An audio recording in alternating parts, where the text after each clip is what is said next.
Hi, everybody. This is Marlene with Miami Ghost Chronicles, Stories of the Supernatural. How you all doing today? And tonight I am super excited because I have Ed from a Ghosts of Georgia. This is a group that I met when I was at Scarefest in Lexington, Kentucky. And I am so excited, first of all, because Georgia is right up the road, kind of, metaphorically speaking, from Florida. And I think that there are so many interesting places, uh, haunted places in Georgia. But the kind of hauntings that I usually like are the ones that you hear from paranormal investigators that have the ones that don't make the news. These are the ones that happen to everyday, ordinary people. And I spoke to Ed while I was there at Scarefest, and believe me, he has great stories and experiences. So let me bring him on. How are you doing, Ed? Doing fine. How about yourself? Good, good.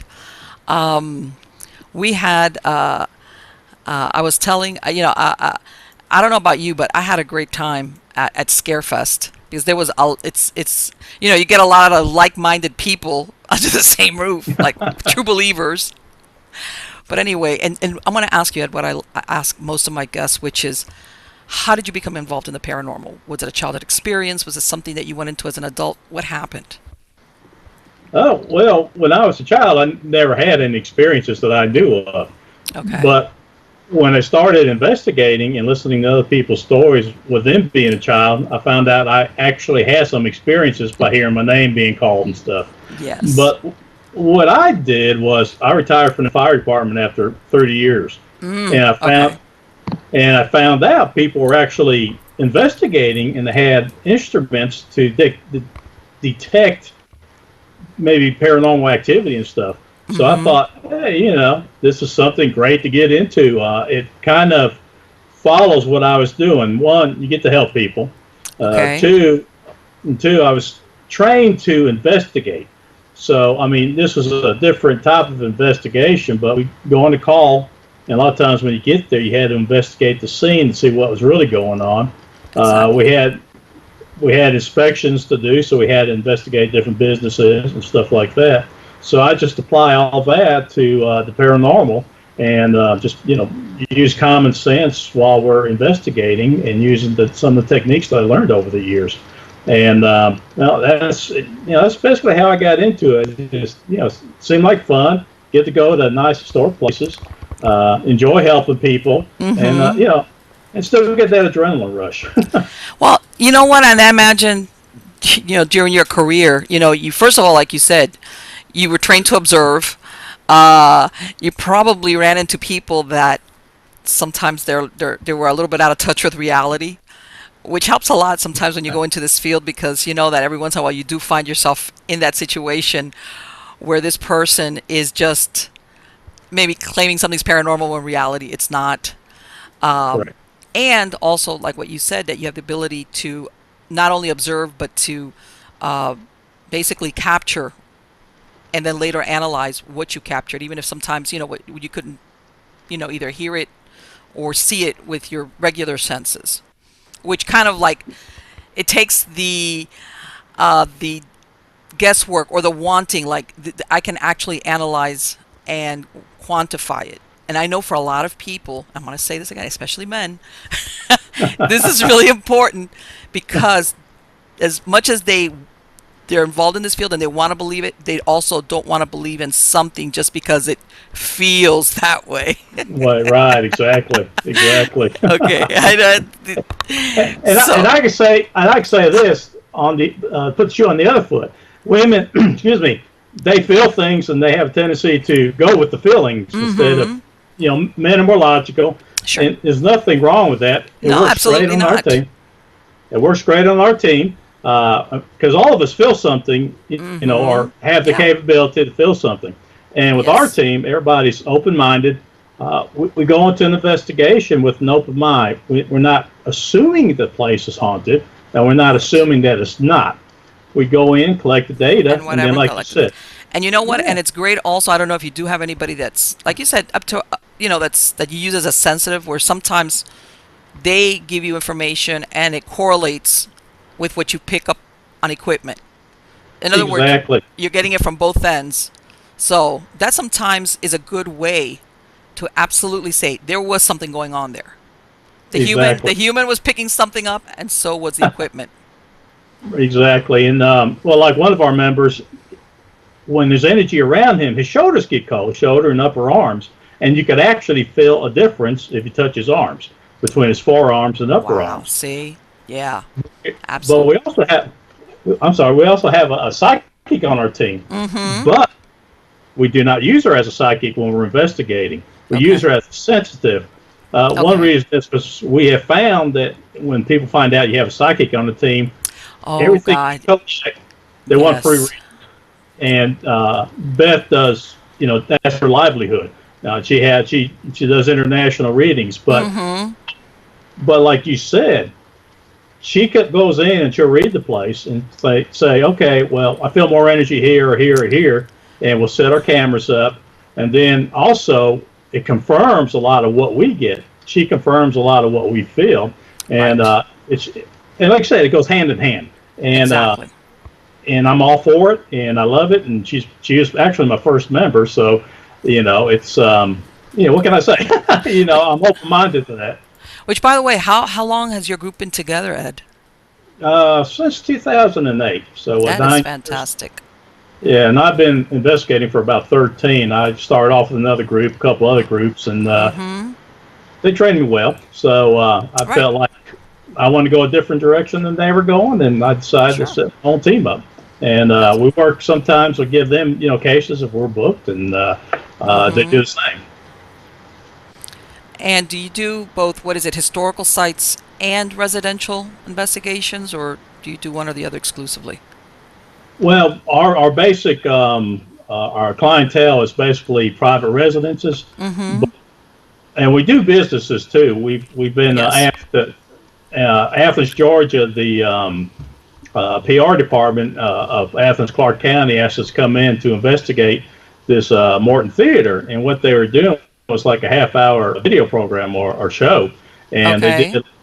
they did the history of the place. Then they interviewed people that experienced things, and then they showed our investigation at the end. So that Wow. was, yeah, and they actually won an award for whatever. Oh God, what's the word I'm looking for? Whatever category that video was in. So it was well done. But we go to like a lot of historic places, a lot of haunted places, the public haunted places like Waverly Hills. We've been Yes. to Adamsville. We've been to St. Albans, and a lot of those popular places. And what we do there is more, it's called a fun investigation because we don't have a client. We go in, we test new equipment, we test new techniques, and then Right. this way we could be prepared when we go to a client's house to use what we have learned. And Absolutely. plus that's the history of these places is just phenomenal. Yes. And we usually get some activity. That's our fun investigation. And as a team, we come together more as a family on those too because we spend a Sure. lot of time.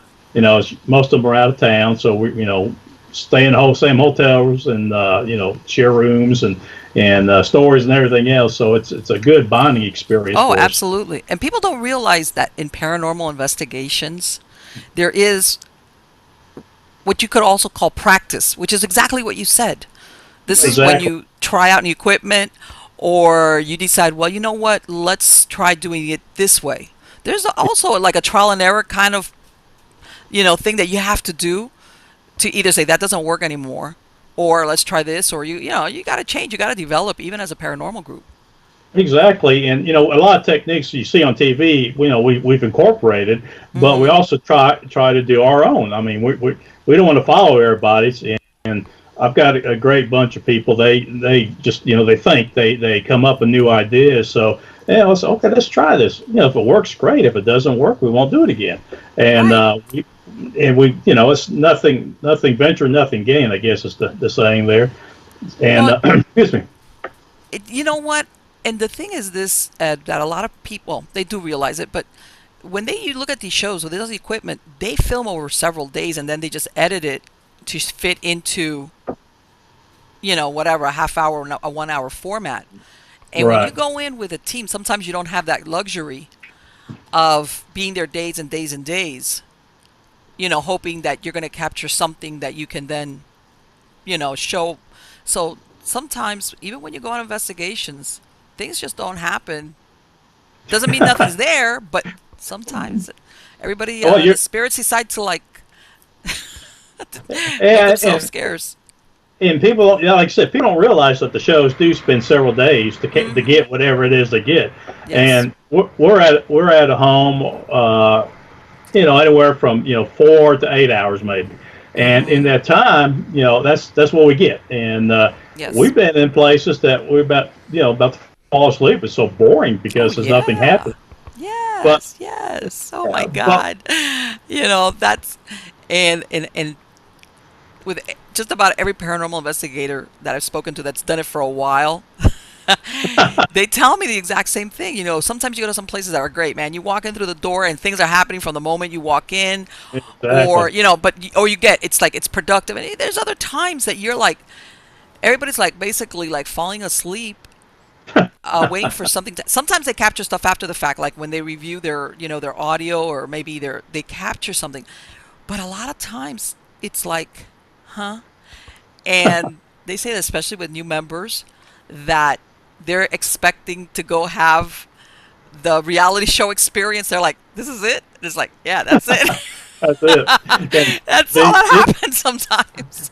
yeah, you go and you investigate, and then you spend 3 to 4 times the amount of time reviewing everything. Yes. And we tell any new member that comes on, we say, hey, look, this is not TV. This is boring at times. Other times it's just hopping where things are going on.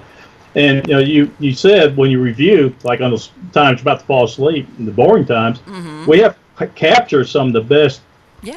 Class A EVPs ever on some of those cases. So Yeah, where it you seems never like know nothing's happening. exactly, and you never know what's going on. You never. Well, we treat the spirits on the other side as humans, Sure. with respect. And it's like you and I. If we don't want to talk to somebody, we're not going to talk to them. Sometimes We're it's just invading. the timing is wrong or whatever. I mean, it could be a million things. I mean, and that's one of the things that people don't realize, that even when you're dead, you still retain your personality traits.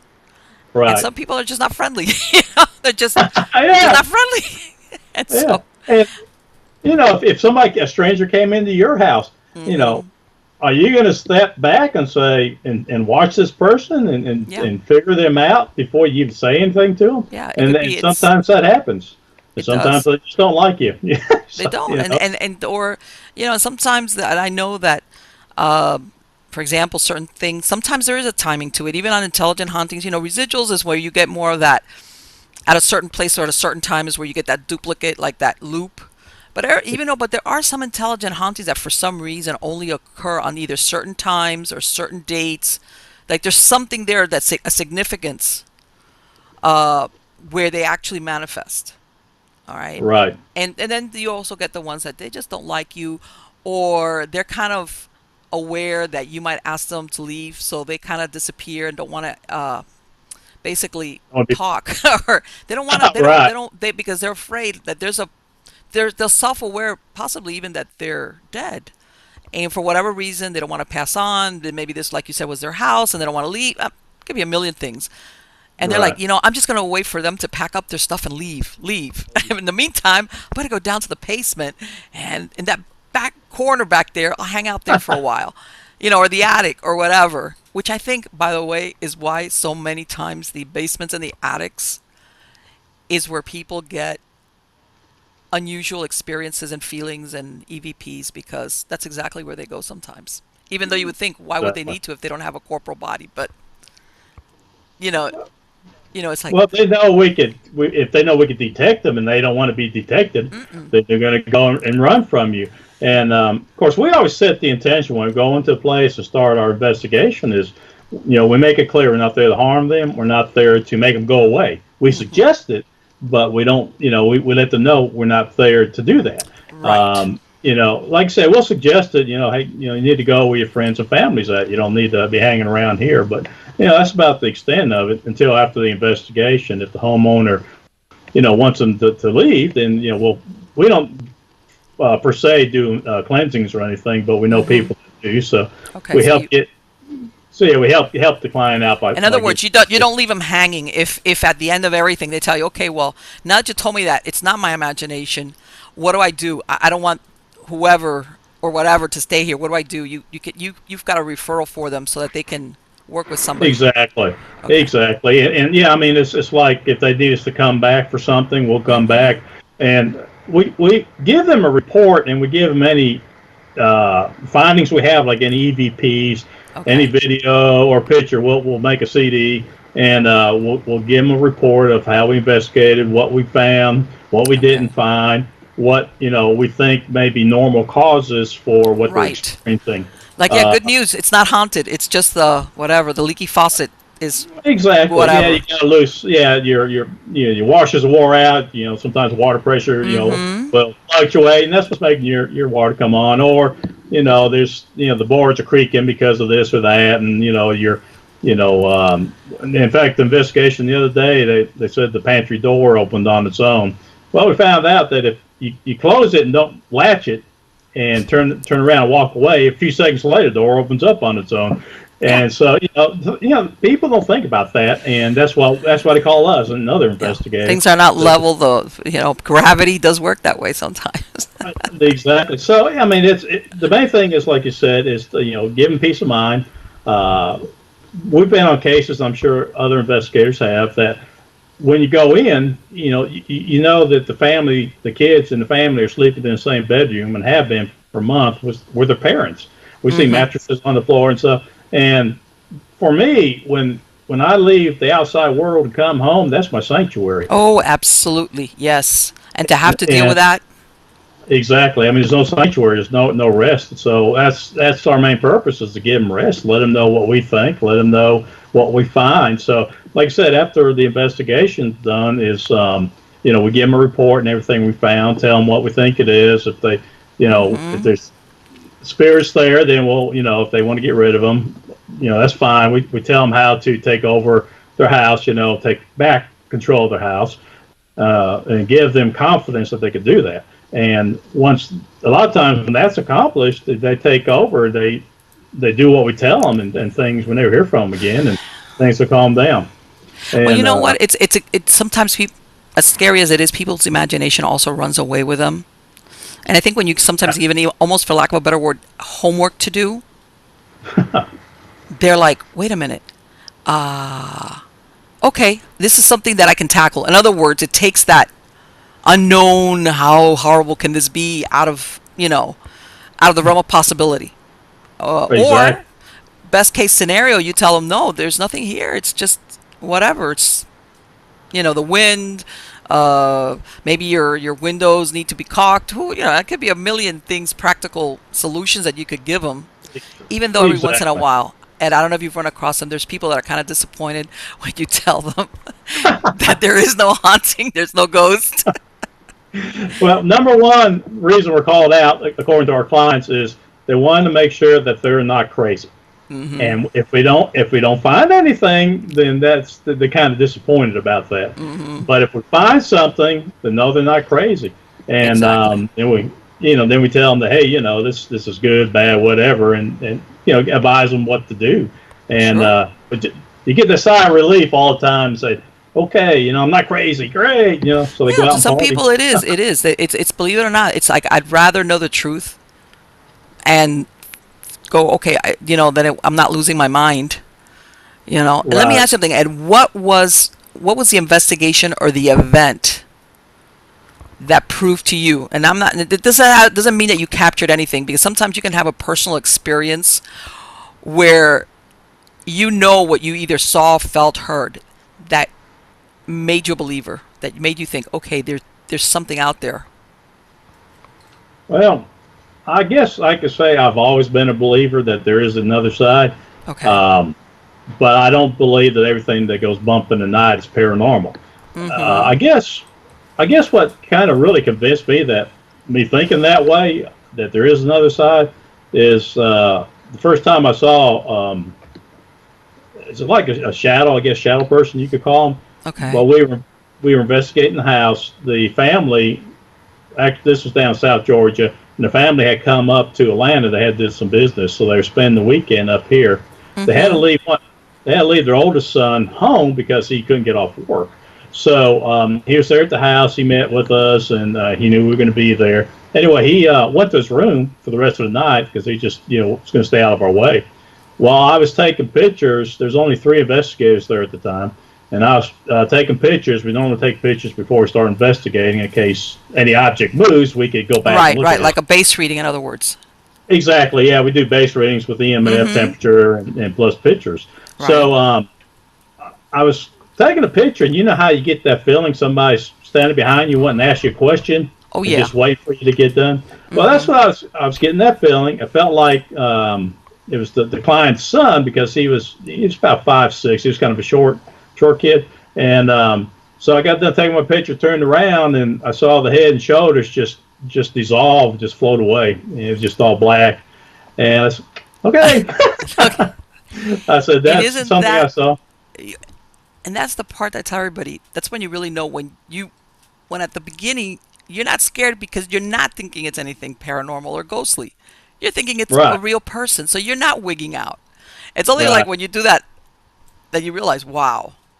Uh-huh. And then you hear these noises that, unexpected noises that, I guess an example is we were doing the attic in this historic house, and there's only 2 of us up in the attic, and you go up the stairs and you go right or left. Well, we went left, checked that out, asked a few questions, turned around, started headed to the right side of the attic, and they had a bunch of trunks with actual Civil War clothing in it and Mm-hmm. clothing from that period.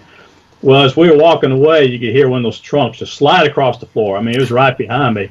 And Oh. what was amazing about it was, of course, startled me so bad my feet wouldn't move. It's like these cartoons.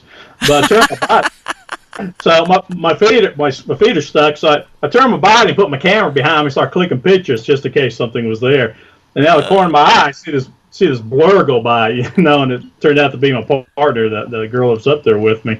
Anyway, we checked the trunks out, and the dust wasn't disturbed. They had cobwebs around some of them. None of that was disturbed. Uh-huh. No scratch marks on the floor. But we both clearly heard something slide across the floor, and things like that. You can't deny that there's Right, something. because like you said, you were there. It's like, okay, and I hear that so much, that phenomena, that auditory phenomena, where either Mhm. people hear people walking. I've heard of people hearing stuff like furniture crashing down or plates breaking, and they run thinking they're gonna come on a scene that everything's demolished, and everything is in its place.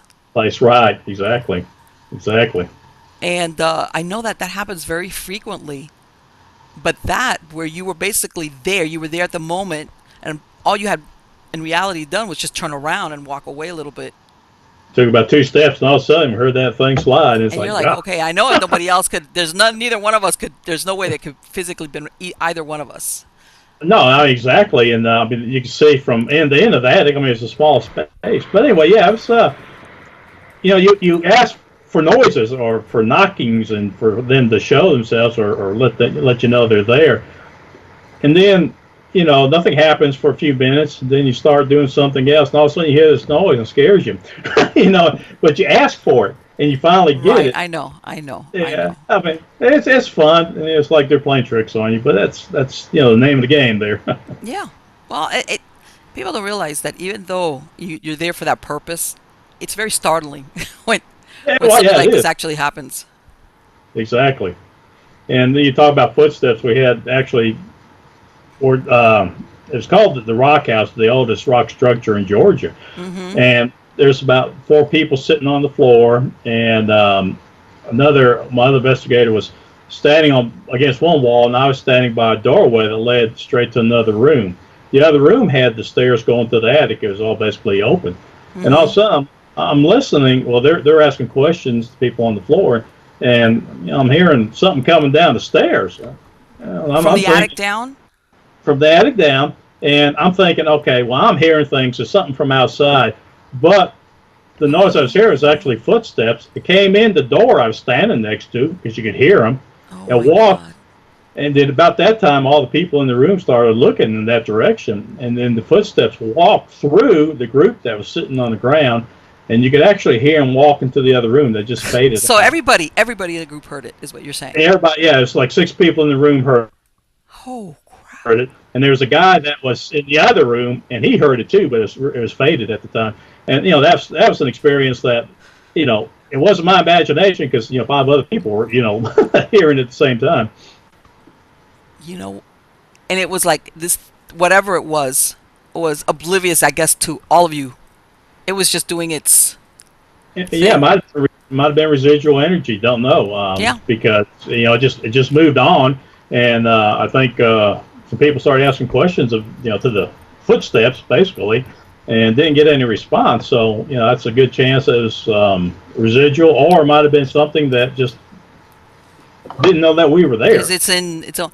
And you know what? I remember this long, long time ago. This was in high school. I remember one day we had this young substitute guy. You know, when substitute teachers, they don't want to teach, so they talk to the students. This is in high Right. school. So he's telling us the story. He was maybe 10 years older than us. He was in his 20s. He's telling, I can't remember, he was either from New Jersey, New York, and he described exactly like what you said. He said that one day he's babysitting his nephew, and they're the only ones in the house, and they're sitting, he said, in the living room. He says that he's sitting there, and all of a sudden he hears footsteps coming up to the front door, hears a door open, but the door does not open. He hears the sound, and he says him and his nephew are sitting there on the sofa, just like looking at each other, like, and they hear the steps come in through the door opening, close, come through the middle of the living room, and just exit, I think, into the kitchen. And he says that was what made him. I never forgot that story. I never forgot that story because he said that it was extraordinary. They were just sitting in the living room, and he says it was clear, and but the door didn't physically open, but you heard the noise anyway. Right. Which leads to me possibly it could be residual, but and like he said, it wasn't like soft or you had to strain to hear it. He says it was full blowing, the noise of somebody walking up, opening the door, and walking into the living room. Wow. I think he said something along the lines like, "I didn't go visit my sister for a long time," or something like that. But That's interesting. I mean, yeah, it's people have experiences like that, and a lot of them say, "Well, I'm just hearing things," because they don't want to believe that. well, Because see, this is the yeah, thing. Okay, I know there's some noises because it's happened to myself, and I always go on the thing of what's whatever, where it's questionable. It's like you hear stuff, and you're like, maybe, but it could be anything else. But when you have something like that, there's just no way to explain it away. yeah, And exactly everybody's like, right. what, having an auditory hallucination? A mass hallucination. Everybody's hearing the Yeah. same thing. Yeah, exactly. Yeah, it's interesting when that happens, and that's why we, as investigators, we go and check. If we hear Mm-hmm. something like that, you know, first thing we do is think of what's causing it. Not we don't think ghosts are causing it. We think, Sure. okay, what normal is causing this? So we check that out first, and then we go and towards the paranormal side. And as Was a there, layperson, let me ask you something real quick. I'm going to interrupt you. In okay, that house, that investigation that you said that you all heard the steps what's coming down, was that one of the things that the family claims that they were hearing? actually it was a vacant historic house. Oh, And it really? was, yeah, and it was built in the 1700s, late 1700s. I'm not sure, I can't remember the exact date. And it's Okay. more historic site, and it was unoccupied. There's no furniture in the rooms or anything, and Okay. it was like the attic covered the whole second floor. Or the attic was second floor, and Mm-hmm. then you had the basic 4 rooms downstairs, and then you had a basement to it. And so, yeah, we don't know the claims other than what other people have talked about. That's been Okay. visiting there, and I don't remember hearing that claim. But it's been so many years ago. I mean, somebody may have claimed that was happening, but yeah, we actually we had an investigation a couple of weeks ago where they heard footsteps. Well, 2 of my investigators, they were in the room up in the second floor, and they had the bedroom door closed, and they actually heard footsteps out in the hallway, and it's really interesting. So that was a claim of the client, and they were actually able to experience that claim, which backs up what the homeowner was hearing. And we love that. We love hearing disembodied voices, and then having them on our recorders at the same time. What we try to do is get at least three different pieces of evidence, I guess you could call it. Say an EVP, maybe a cold spot, maybe our meters jump up, our Okay. flashlight turns off. You know, at least three things to go on that we could say, okay, well, there is a presence here. Because we're Right. like you might hear something, you might experience something, but you're not really sure. It could be something normal, and but when you get like to us, when you get at least three different things going on, then there's a great chance that there is a spirit there with you. Right, because That's it's just right a preponderance of the evidence. You've got too many things that either something you picked up something, so right, that kind of leaves out the weird stuff, the coincidence, but not paranormal by any means. right, exactly. I know that. I mean, there's so many interesting places. I mean, there's Savannah. There's so many interesting places in Georgia with historical significance. As a matter of fact, when I was back from coming back from Scarefest, I wanted to stop in at Bonaventure Cemetery, which is so famous because you know it's got all that statuary. But I couldn't. I was going to take me too long. But I mean, there's so many places there. Oh Uh, yeah, definitely. what is there any uh, place that, and this is the thing, sometimes it doesn't even have to be a house, it could just be a field. I mean, sometimes there's even buildings that have been demolished that are no longer there, but then you go there and you have experiences. Right. What has been one of the most, I want to say, because and that's another thing, sometimes I find that historical sites, they have a reputation of being haunted, but in truth they're not. It's just people assume it is because it's been there for a really long time, or maybe they had some tragedy. But when you come to it, at best, if you might even have just a residual. Have you ever gone to any historical site there that you could say there's something active and intelligent here? Yeah, actually, I've been to two places I could say that fit that criteria. One of them is actually in Florida, in St. Augustine. That's Okay. because St. Augustine is the oldest continuous lived-in city in the Mm-hmm. country. There's the old Spanish military hospital. Yes. That's where I first felt my cold air move around me. Uh, Okay. Later on, we've been there twice, and I actually felt somebody caress my arm one time. Oh. But it was a hospital, so you had nurses there, so I wasn't too worried. It was But like, okay, but still. yeah, and we had like doors deadbolt on us.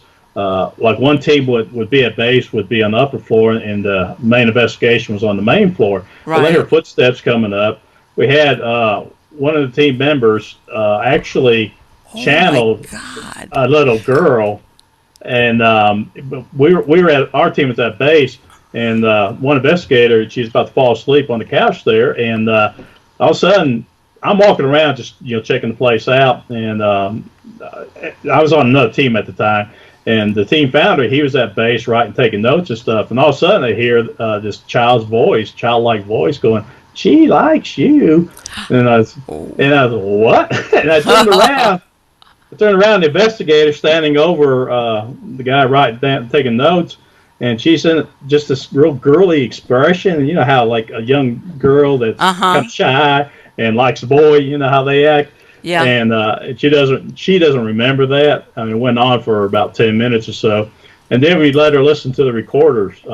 We have audio recorders going, and sent her the clip of it, and she goes, "That's not me." And we said, "Yeah, it was." And then her husband said, "No, that's you, but it wasn't you."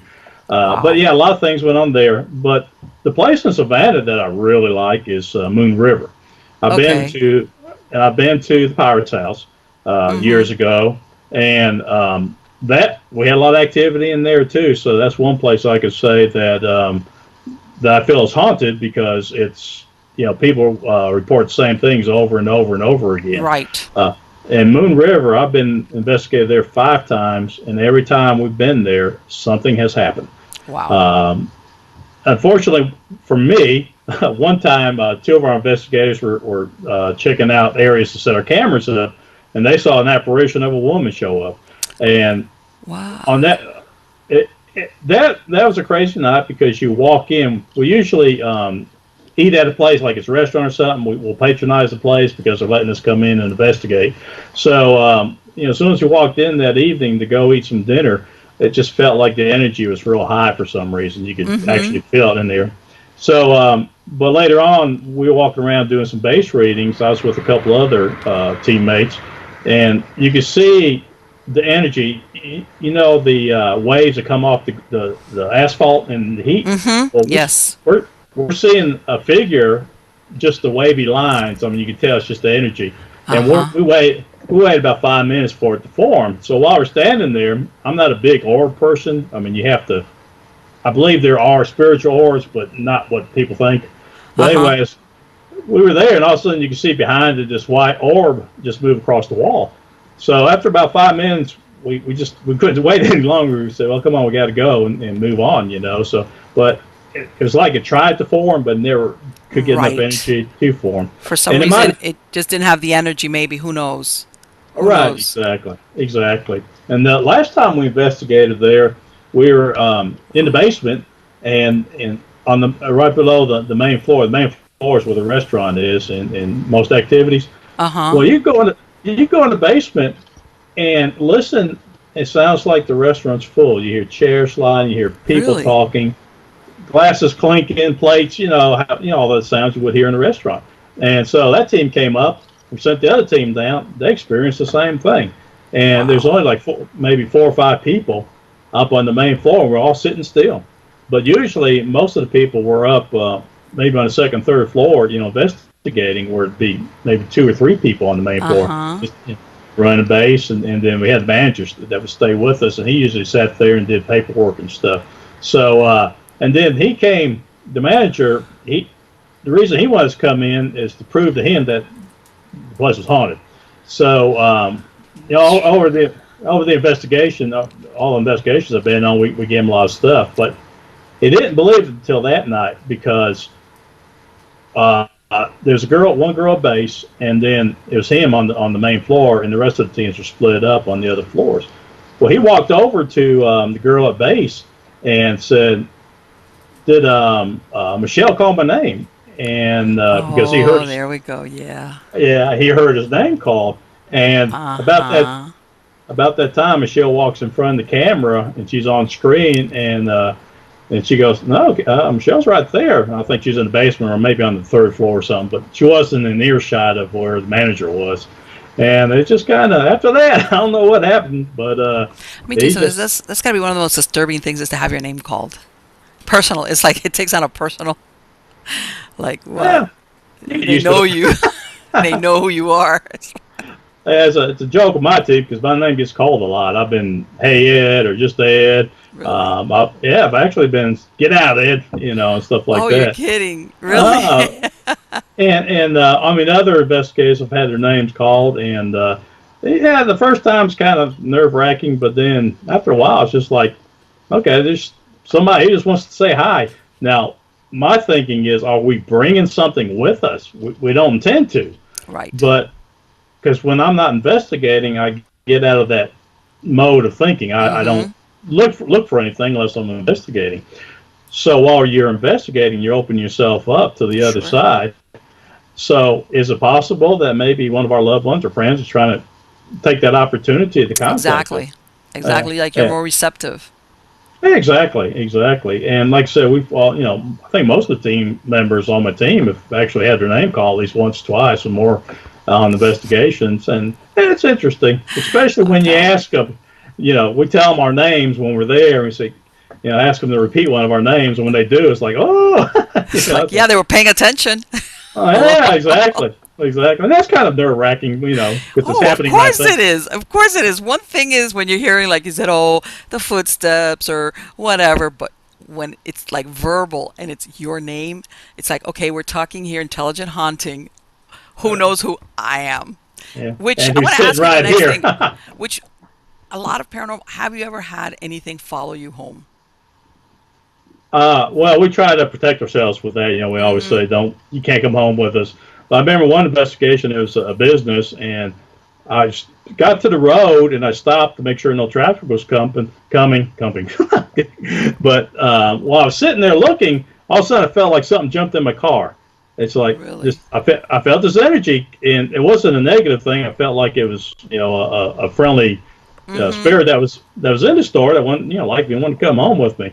Yes. And I was about to accelerate when that happened, so I slammed the brakes on because in the back of my mind, I knew if my tire hit the road, I'd Mm-hmm. be stuck with what was in there. So I just stopped and I looked over to the passenger seat with nobody there and said, "Look, we'll try to come back and I'll try to come back and talk with you again, but you cannot go home with me."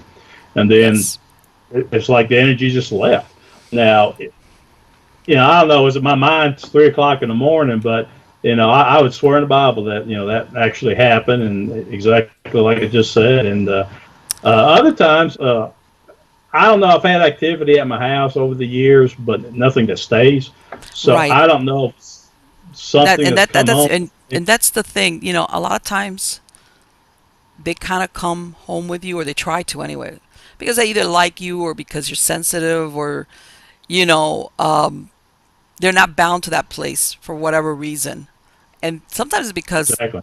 you're nice, or you seem to be able to communicate with them. But if at some point you kind of like don't engage in it, they kind of like exactly like what you said, they kind of like drift off and do Right. their own thing. And and sometimes I found that you always get the ones that don't know they're dead.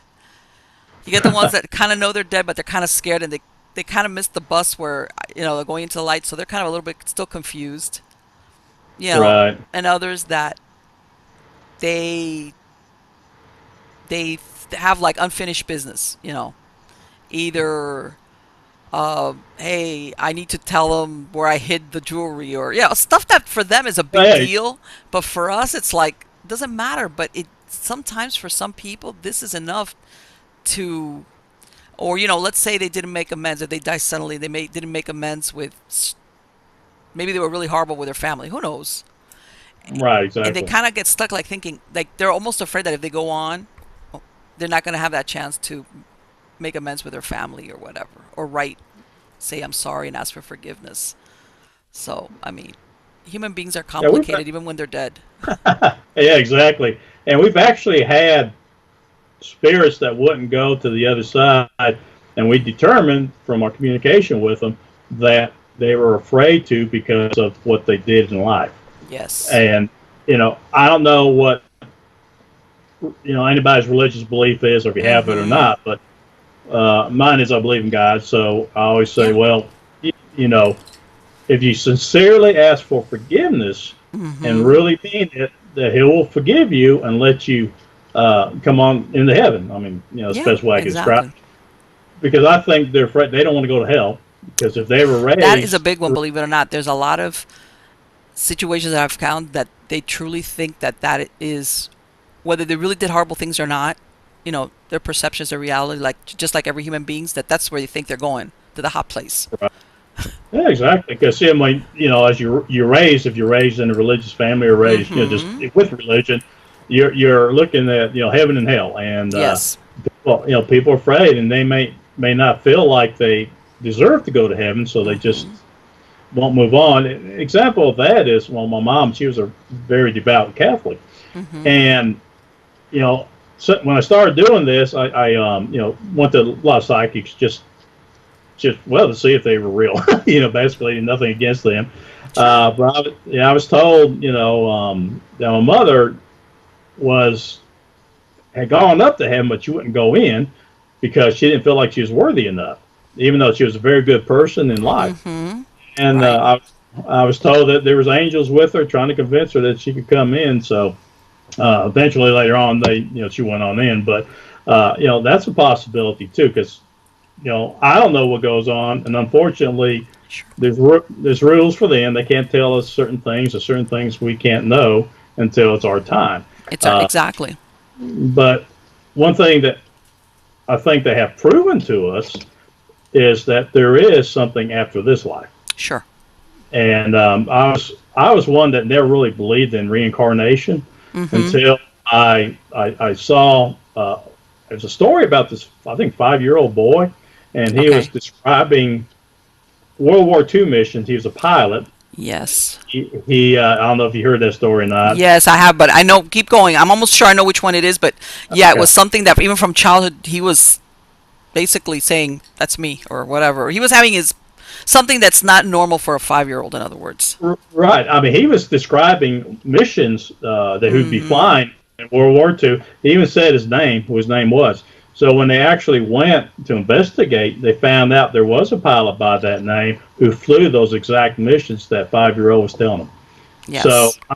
yeah, how can you deny this? No, not reincarnation. I Mm-hmm. think I think people that feel things or know intuitively that to do something or not to do something, I think it's something you learn in a past life.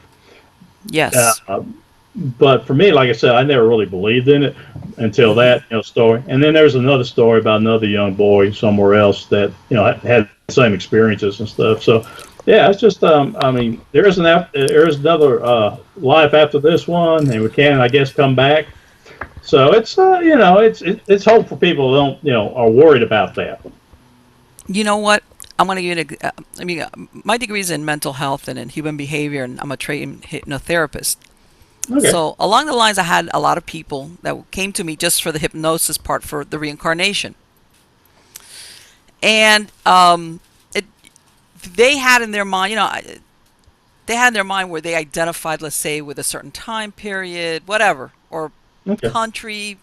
I would tell them, look, one of the instructions that I give you when I put you under hypnosis is to show you what's most appropriate for you to see.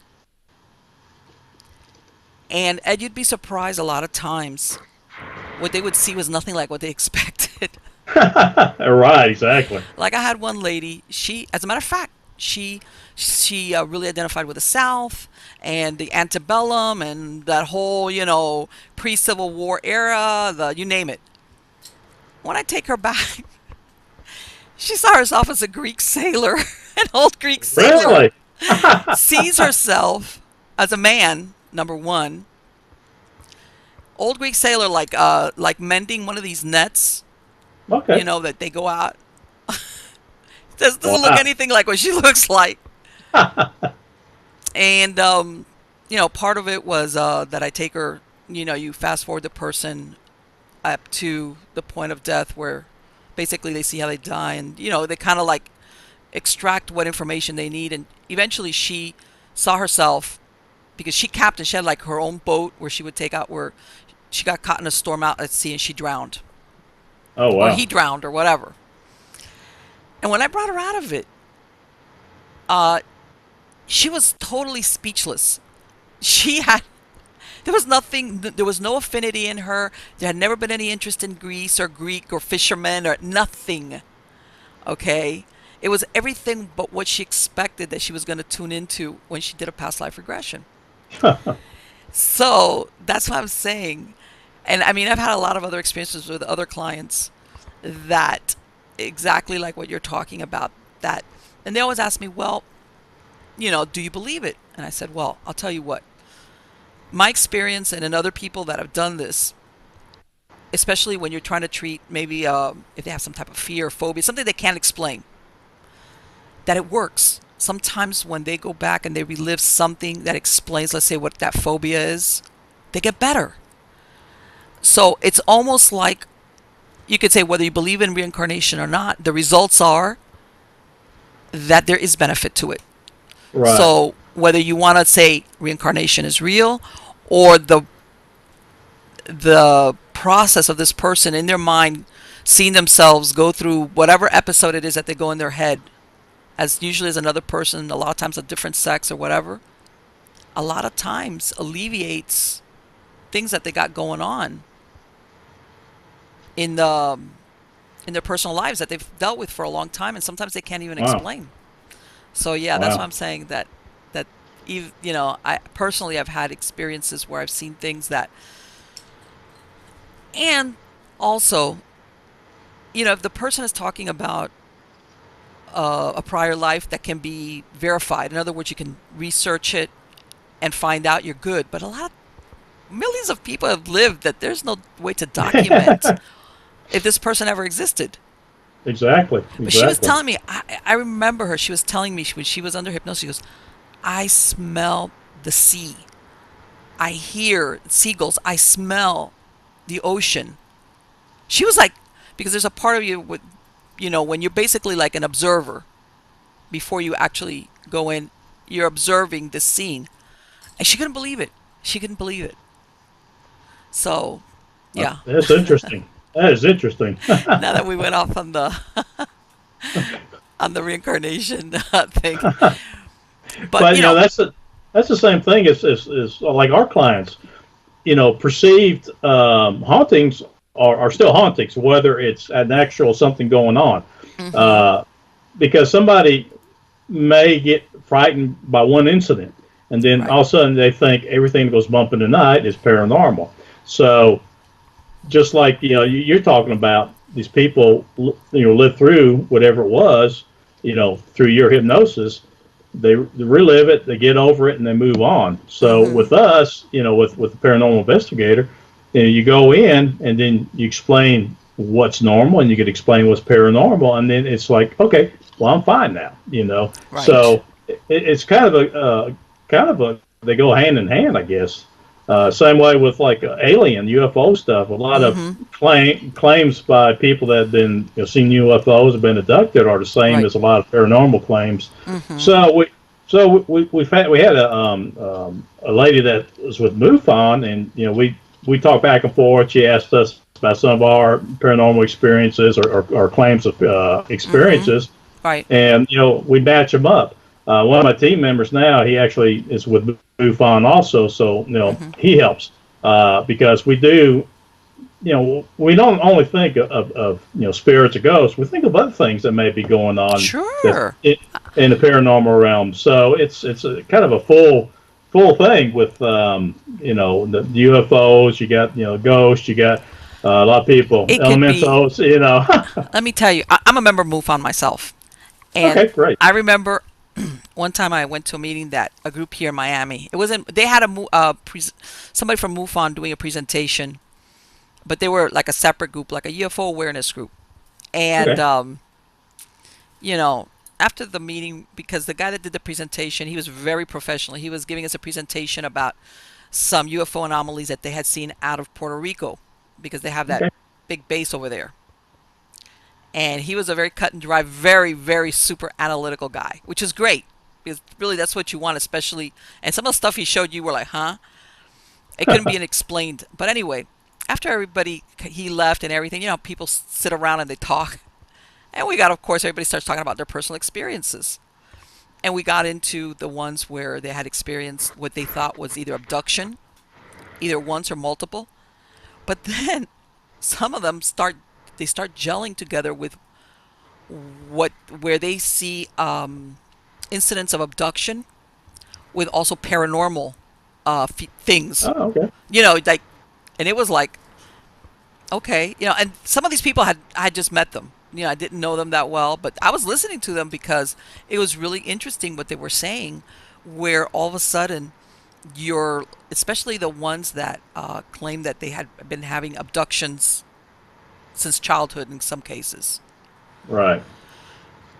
where they were saying things in their room, things of this nature, but while I'm sitting there, I'm looking at them. I'm like trying to do like a little psychoanalysis, like, okay, are you off your meds?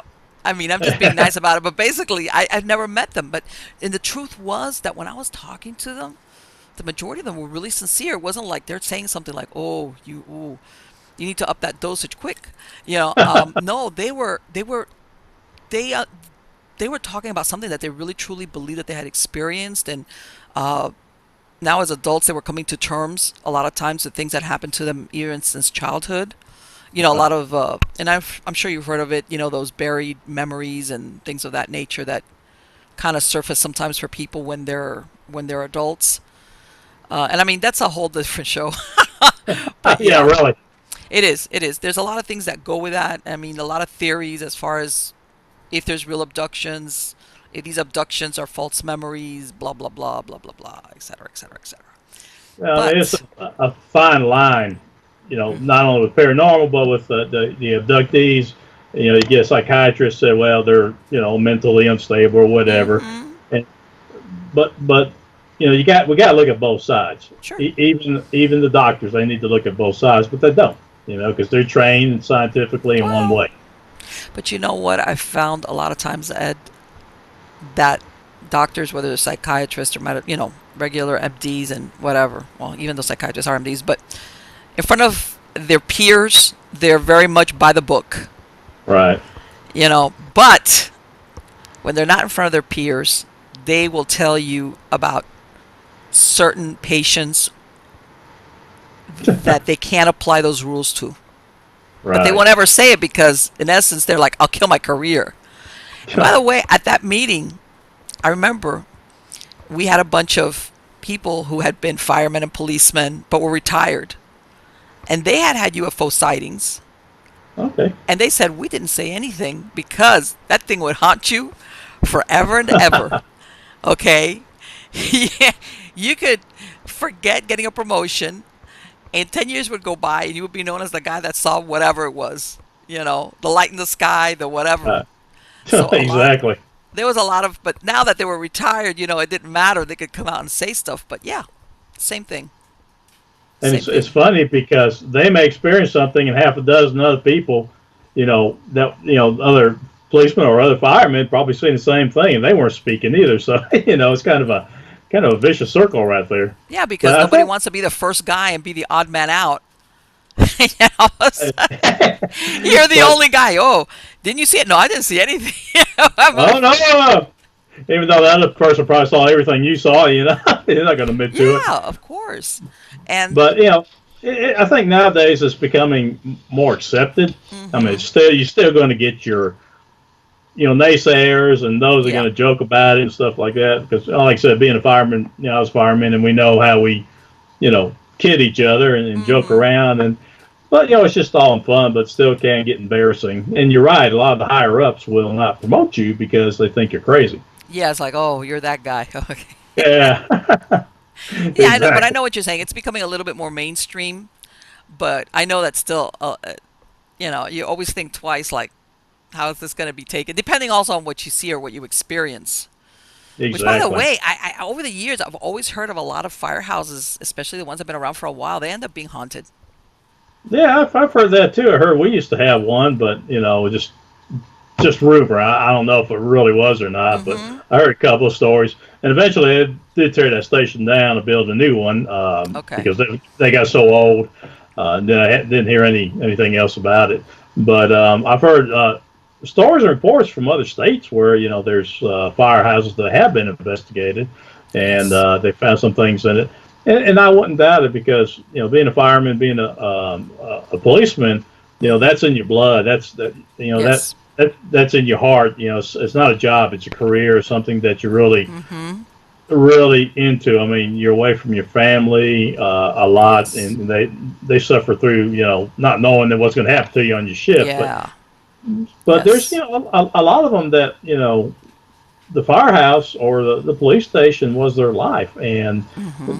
it's hard for them to move away from that, from the excitement and from whatever they experienced while they were living. So I can Yep. understand some firehouses being being haunted.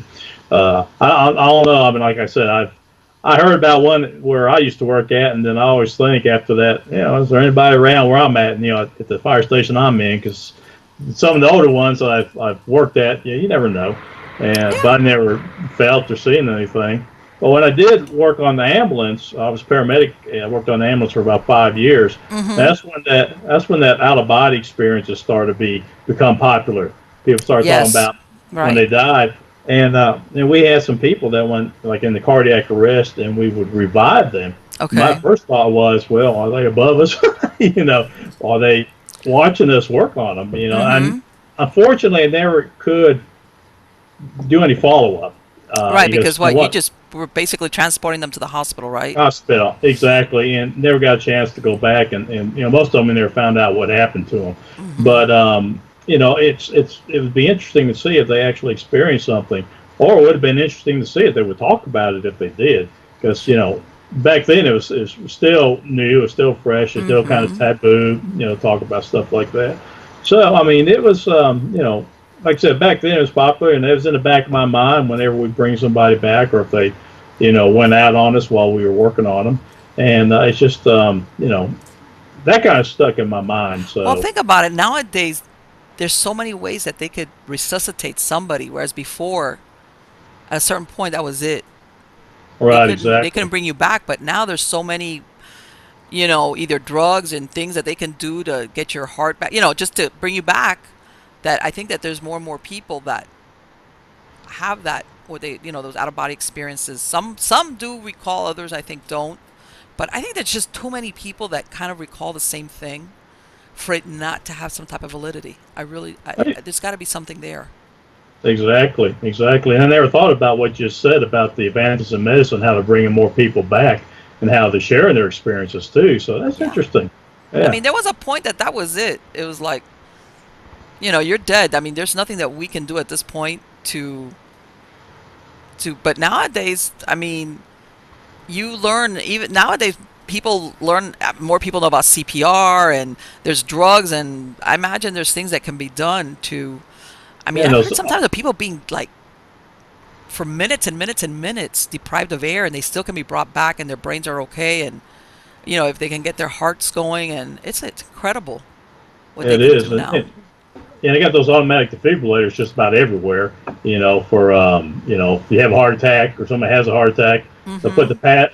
You can put the pads on, and it'll read Yeah. your heart rhythm.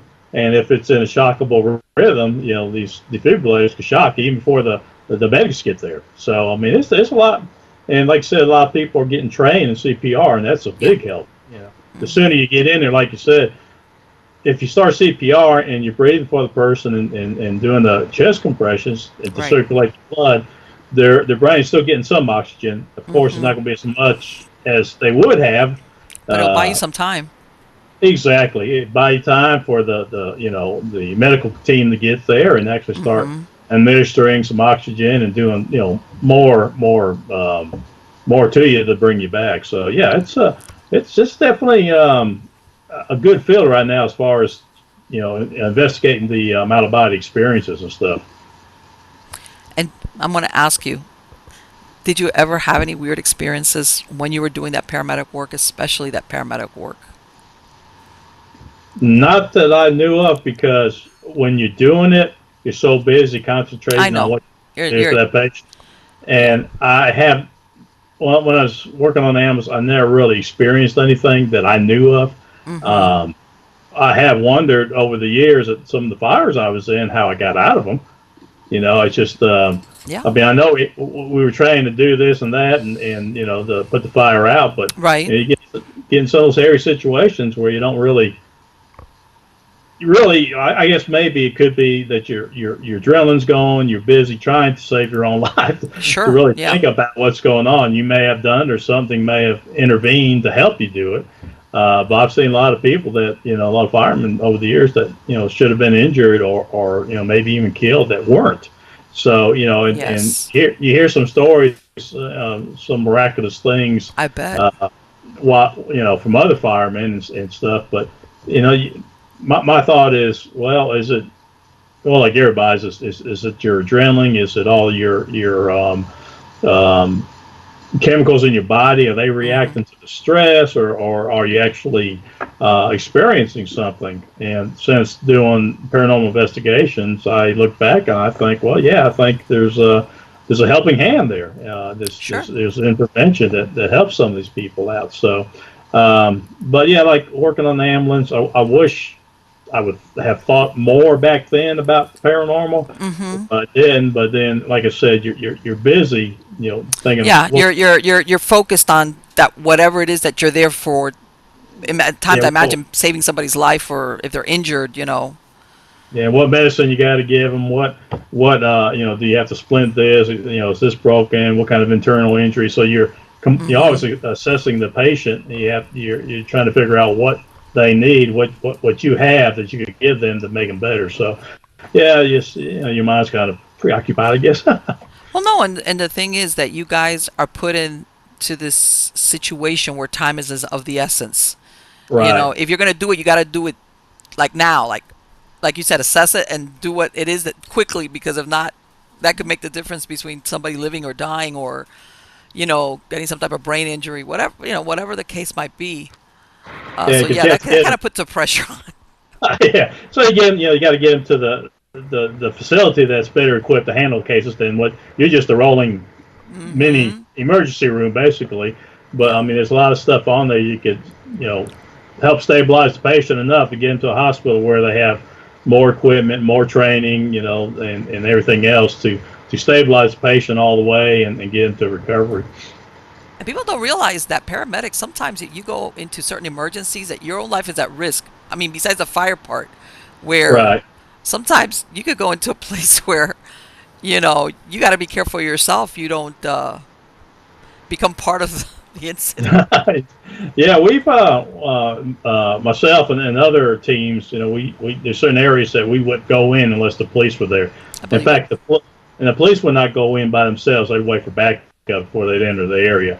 And I was talking to a couple of friends one time, and they pulled in one of those areas, and they were going on a shooting. We had Mm. half the people yelling at them to fix them. The other half of people were yelling at them, if you touch them, you'll die. So Yes. you got these two factions there, and yeah, it's kind of hairy. I've been threatened, to be shot before and stuff like that. But Yes. at the time, we had police used to go with us on all the calls when I was on the ambulance. So I felt comfortable that I was protected. So Yeah. it's still nowadays times change, and it's really you have to worry about not only fires or medical Hmm. situations. You got to worry about somebody, a crazy person that may be wanting to shoot you just to. Yeah. Yes. Yes. Absolutely. Absolutely. People don't realize that. Yeah, that can happen. Things happen like Exactly. that. Oh Yeah. yeah, it's a crazy world anymore. Yes. Unfortunately, it is. Right. And you know and this is and I'm gonna touch on something, Ed, because I know that in the paranormal reality world, there's a big hype of the D word, the demon word, where everything that's negative is Demonic. demon. Okay. Yeah. It's shock value. And Exactly. I've said this before.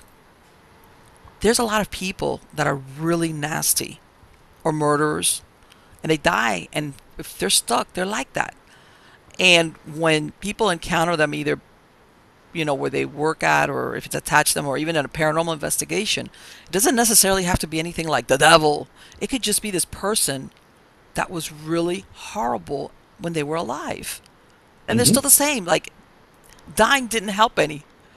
Right. um, and it's almost like, how some people will say, well, I got this really bad feeling of something malevolent. There's people that even when they're alive, you get around them and you get feelings. This is a malevolent person. This is like a bad person. And they Right. kind of carry that, if they died and they're stuck, or there's a certain place and then people start experiencing it. And, and the reason I brought that up is because I think that other is overused. And Agreed. you could you could just have a real SOB that's just the same or worse. And now maybe when live he was one of these people that would victimize others, and now that he's dead, he's like still doing the same thing. Exactly. And well, I look at it as I believe in demons and angels, and there's Mm-hmm. also what's I'm sure you've heard of the jinn. They're Yes. older than demons and basically kind of the same thing. But um, like you said, what you are in life, you usually are when you're dead. And most spirits, they're good natured, and but people don't understand if they're experiencing something, they're going to get scared. They're Mm-hmm. they're going to think it's something bad, where it turns out it's not. Then you have those Exactly. that are. Then you have those that we consider just jokesters, tricksters. They like Mm-hmm. to pull pranks on people when they were alive, and all good fun. Well, they still do it. I mean, we Yeah. found some of those. Exactly. And then, yeah, and then there are the SOBs, as you call them, in life. I mean, human spirits that Yeah. are going to do the same thing. They're going to be mean, going to be cruel. They're going to, we've had women complain of being touched Mm-hmm. inappropriately. So Sure. you got those, you got those that are rapists. You got Yes. those that that are Yes. just sexual abusers. And yeah, you have demons. I mean, Oh, it's very yes. rare, but they're Mm-hmm. there. People watch these TV shows, and of course, the TV shows have to bring in the viewers in order to get the advertisers to make money. Sure. So, in order to do that, they have to make it sound really bad. Um, Mm-hmm. there's a couple of shows that I watch, pretty good shows, except for the fact that even before anything happens, it's like, oh, I feel a negative presence. It's dark, it's demonic, and then other shows that they lead up to that, and it's like, okay, well, for shock value, for audiences, well, that's great. That's scare people. I mean, that's what the shows are about, and it's just like anybody in any profession. Say you're a doctor or a nurse, and you watch Mm-hmm. one of these medical shows.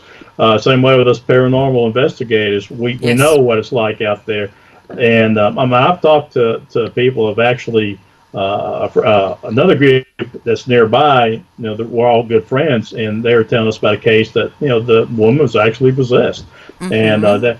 and they did a TV show on it. I forgot which show it was, but it was one of these that they take the real things and make the show out of it. But Right. anyway, yeah, I was talking to him, and I said, yeah, I mean, this woman just exhibited all kinds of demonic signs, and there are signs, Yes. and it's something that builds up. It's not something that poof, you're possessed. Exactly.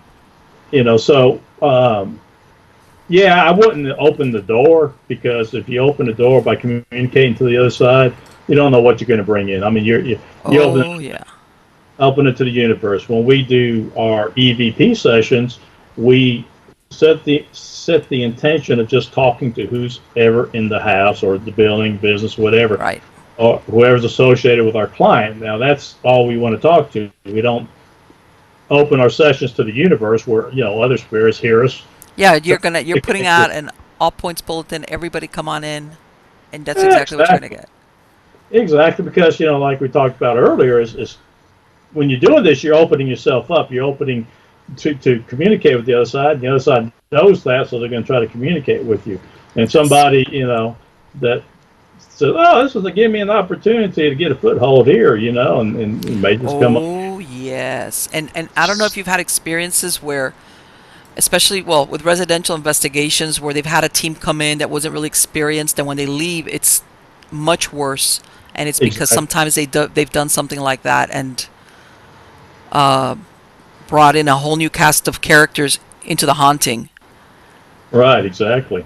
Yeah, And I've. yeah, well, fortunately for us, most of the time things calm down, but we have left investigations where things have picked up a little bit for a Mm-hmm. while, and that's going to happen even with what's there in the house. I Yes. mean, they might be upset that we were there asking questions, and they're going to Mm-hmm. kind of show out.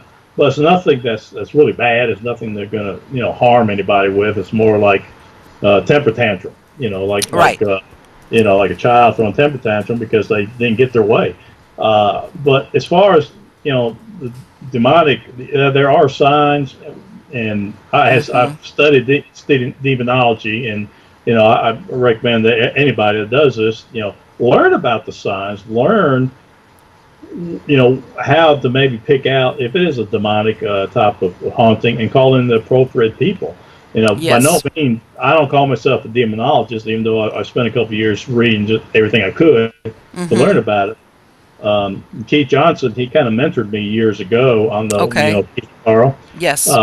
But he gave me a lot of good tips, a lot of good advice on how, when you're investigating, to see if there's something there that might be demonic. So those tips, very helpful. If a group goes in and all of a sudden they're experiencing some of these signs, well, with Yes. us, we back out. We say, okay, let's regroup. We know what may be here now. It may be a demonic thing. We'll back out, regroup, and see what we're going to do. Take our next step. I don't. I'll ask. I'll go back in and maybe Mm-hmm. ask questions, but I'm not going to make my team go in. I'll ask for volunteers You know what? because I love that you brought that up, Ed. I love that you brought that up because, in other words, you're first of all, you've got your team in mind, right, And like you said, if since you already know what you're looking for, and you see all, you're going through this checklist of, okay, this looks like there might be some type of demonic either influence, if Right. not, even if it's not an outright possession, but there's something alike along those lines.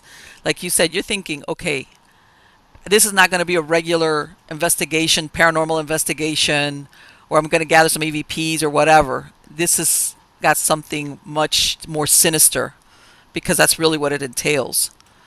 So it sounds like you're really careful Oh about how yeah, to handle those definitely, type of situations.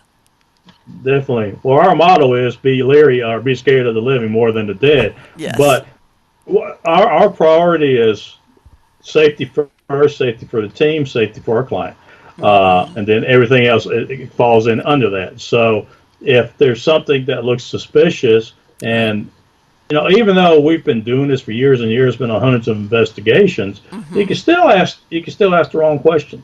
You Yes. can still unintentionally invite something in. So you have to be very careful. And Yes. like I said, I mean, I'll go back in, but I'm not going to go in alone. I mean, we work in pairs, no less than two Hmm. people anyway. Right. It's a safety thing first, and then of course if something happens, a paranormal Sure. event, you got somebody to confirm it with you. But yeah, like I said, I'm not going to ask anybody to go back in. I'm not going to make them go back in. Hmm. I'll ask if somebody wants going with me. We could go back in, ask some more questions, and yeah, see what's going on, see if our initial assessment was correct or not. But yeah, I mean, it's all about safety. Well, Yes.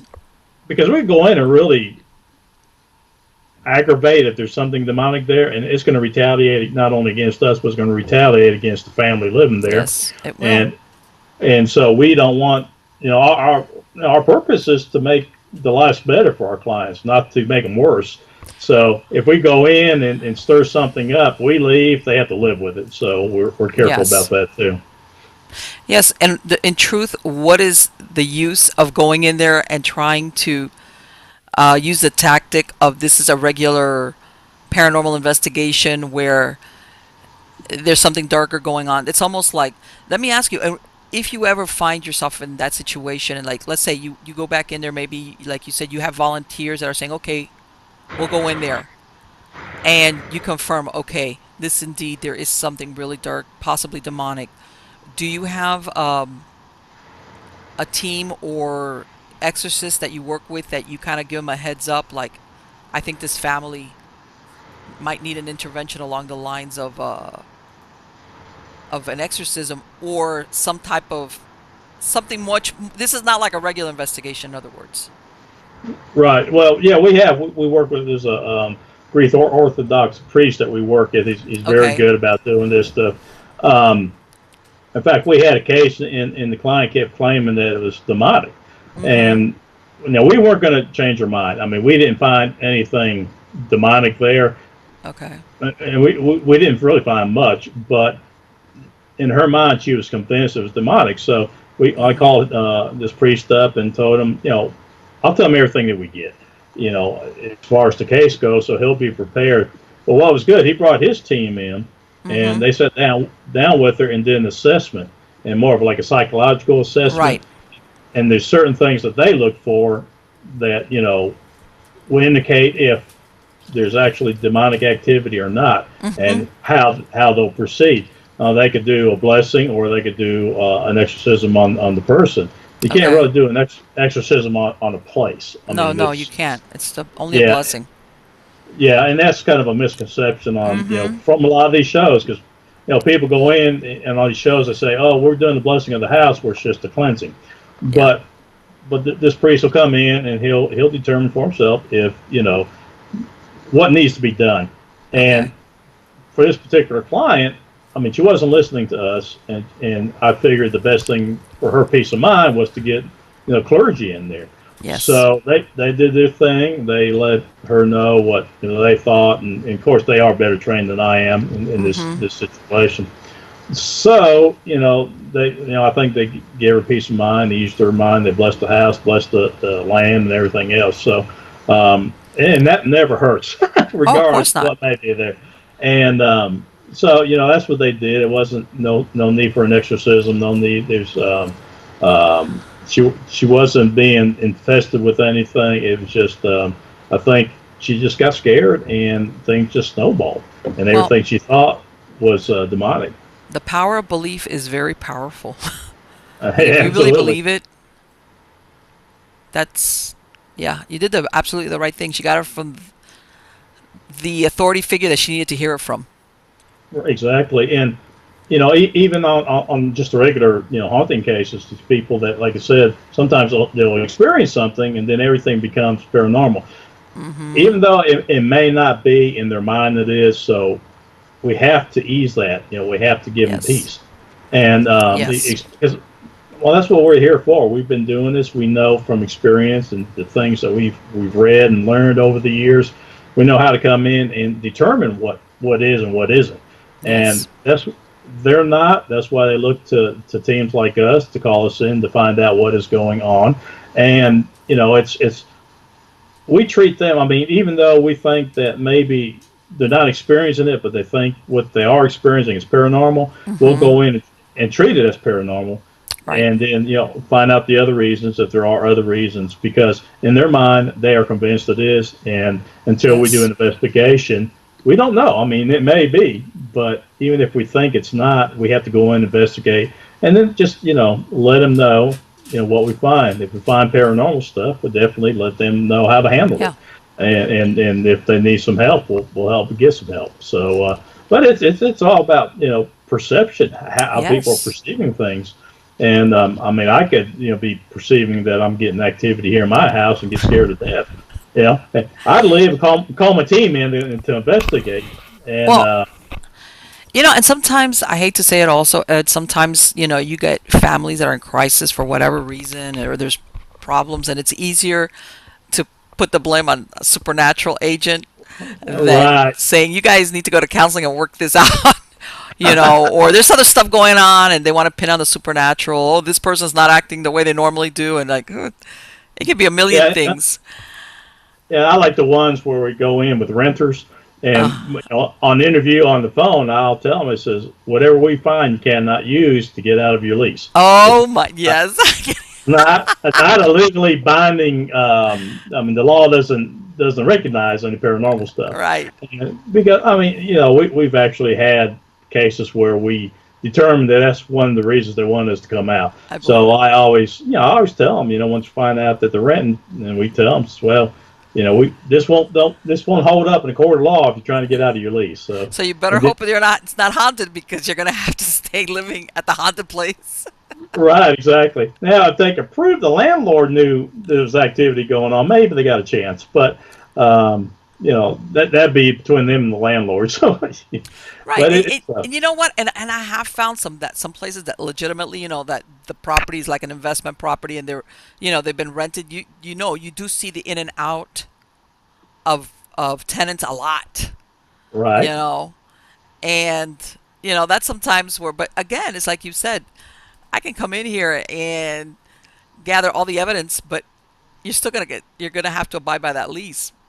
Exactly, exactly, and yeah, because the court system will not recognize any paranormal Hmm. happenings going on, and well, it hasn't been but recently that like real estate agents have Yes. to let people know about people dying If in they the house. ask, yes, I believe some states pass laws that, if the person asks, that's the thing, if the person Yeah, asks, they must say, well, I guess admit or say whatever it is that they know. right, exactly, exactly. So, I didn't know if it was mandatory or not, but if they have to ask, that'd be one of my questions: who died in the house? Anybody died in the house? So. Yeah. Um, But I think they wouldn't. Well, I don't know how the real estate market works. I don't know how if they actually investigate and see if somebody actually did die in the house. I mean, more likely it'd be a house that somebody died in, and there's no family to take the house, and that's when it goes on the market. I Well, you think know that'd what? be. There is a site that does that. That I think it's, as a matter of fact, I think it's called Died in the House or Died in the House or something like that. Oh yeah, okay, okay, And I that's heard about exactly that. what they do. Basically, you plug in the address, and they'll tell you, if there was either a death, or in some cases if there was like a grisly murder kind of deal. Uh, and because sometimes you will have people that will come in from out of town that have no idea. And they might buy the house anyway, but it's kind of nice to know that maybe you had a triple murder in that house or something like that, before you buy it. Because let's face it, that's kind of disturbing. Yeah, well, that's true. And if you don't mind somebody dying in the house or a No, murder in the house, just reduce the, make a smaller offer on the house, and yeah. But you better be that would be you better be a good buying prepared for it point to be anyway. accepted, though, and that's the thing. Exactly, exactly. So yeah, I mean, doing this, I wouldn't. In fact, if I was buying a used house right now, I'd get my friend, my psychic friend, to go with me to read the house before I move in, or Hey, before I buy the let me thing. know if there's anything here I should know about. Exactly, exactly. So doing this kind of got me looking in that direction if I was ever to buy another house. Well, yeah. I found out that in this neighborhood where I used to live at, the houses date from like the 60s and like in 70 something. I mean, I found this out as a matter of fact a couple of years ago. I found the house as it is. Back in the 70s, this guy, he had bought the house, lived there by himself. One day, disturbed man decides he drives up from the county, Miami, goes to the county over. This was the 70s, a lot of hitchhiker, picks up a young teenage couple, brings them back. I think they had hitchhiked from Ohio or some other state. Brings them back to his house. He had made a soundproof room, basically for torture. Um, Mm.